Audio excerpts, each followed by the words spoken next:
All right, guys, Indiana Jones and the Dial of Destiny releases at the end of the month, so I thought it'd be cool to go back and check out all the old Indiana Jones films, starting with the Raiders of the Lost Ark.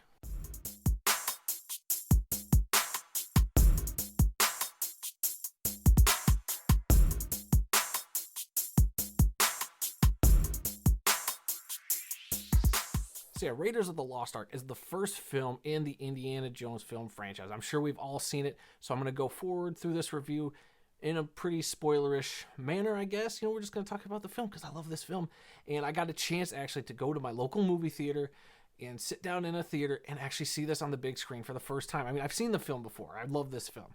But to see it on a big screen was a lot of fun. And they actually, when you got there and we're sitting down, they were actually showing like trivia. So they had trivia that kind of cycled through every little bit, with a bunch of stuff in the movie, which I thought was pretty cool.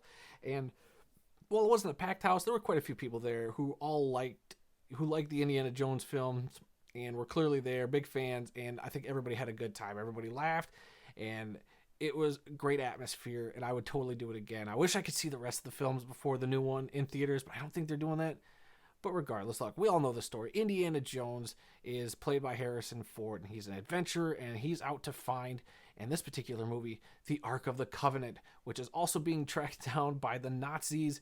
If you've never seen this film before, I hope that's enough of a synopsis for you, because if you have seen the film, then why am I just treading water with you? Let's just get into it. Look, I love this movie. This is a classic for a reason. Harrison Ford and Indiana Jones just go hand in hand. Harrison Ford, has a lot of iconic characters on screen, but I do think, even more so than Han Solo, I think his Indiana Jones might be one of my favorite on-screen just characters of all time, which is saying a lot, because there's a lot of great characters out there, but there's something about him being Indiana Jones, something about that charisma and just kind of his swagger on screen that's just totally cool. And I like the pulpy aspect of what the Indiana Jones films are, and especially Raiders. Raiders is so great just from the beginning of the film, going into that temple and dumping out the sand and grabbing that idol and all that stuff. You're just thrown into this world of adventure and stakes. It's such a fun time, and the movie just flies. For me, I think the pacing in this film is some of the best. Steven Spielberg is a master of the craft, and I totally appreciate everything he did in this film. He totally nailed it. Just a lot of cool shots, especially at the beginning before you see Indiana Jones's face, is really neat. He does a lot of cool silhouette stuff. So he's a king of the imagery, and this film is just stacked from front to back with great, iconic shots in cinema history that, if you were to put together top 10 lists of different aspects, you'd probably find it, Raiders of the Lost Ark in some of those categories. This is a film that's been influential to so many filmmakers and fans that it has stood the test of time, really. I mean, this film came out in 1981, and it's 2023 right now. Compared to a lot of the stuff I've seen, this film is still better than half the crap we get in theaters today. No offense to the stuff today, but I mean, it's just so rare for a film like that to come around and to actually hold up. Effects wise, sure, maybe there's some stuff that doesn't quite hold up to today's standards, but it's still actually pretty cool for the time and works in the context of that movie. And I mean, there's real good, fun stunt work. Like, I have always liked the famous like truck scene where Indiana Jones is like falling under the truck.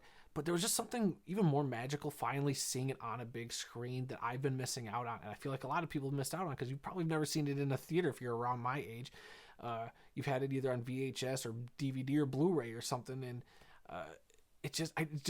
unless you have like a big stinking screen, I just don't think it's as awesome as seeing it in that way, because it was just breathtaking the whole time. I was just like, I've never appreciated this scene more than seeing it on the big screen. And that's with a lot of this film. There's just so much, great set pieces and just great action that holds up to this day. I mean, Raiders of the Lost Ark is an all-time film. I mean, it is. It'll be different for everybody, and I definitely have some problems with the film, especially rewatching it recently.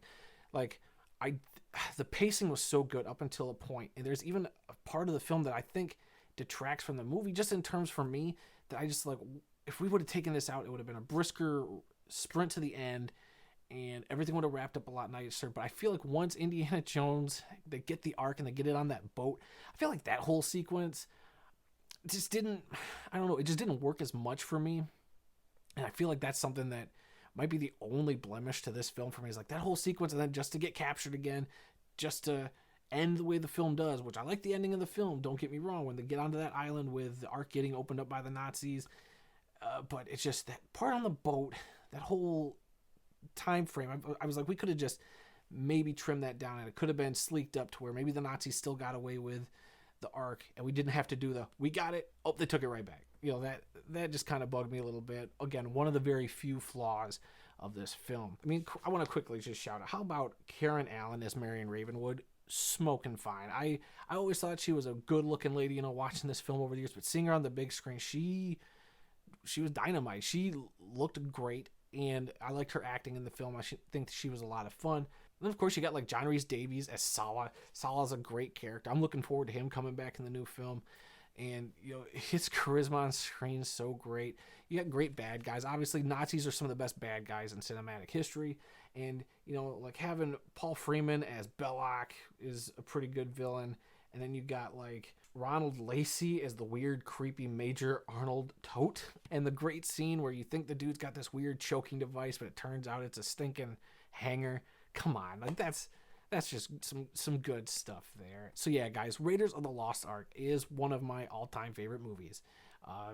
Again, maybe a little flawed, and maybe people would say this is an A+, but for me, I'm giving it a solid A. I do think, this is a trendsetter. This is a very important film in cinematic history, and I appreciate the ever-loving heck out of it. And I would love to see all these movies on the big screen, along like I did with this one. This was a great experience. I wish other people got a chance to do that screening, because there's just nothing that beats it. I love it so much. But anyway, what do you guys think about Raiders of the Lost Ark? And what do you think about the Indiana Jones franchise? What are some of your anticipations for the new upcoming Indiana Jones and the Dial of Destiny? Leave those down in the comments below. And if you guys could, please leave a like, subscribe, hit the little bell notification, be notified whenever I drop new videos. And we'll try to get that Temple of Doom review up. I got to pop in the Blu-ray and rewatch that. It's been a while since I've done that. And we'll get through these Indiana Jones movies before the end of the month. And until the next one, guys, I'll be seeing you.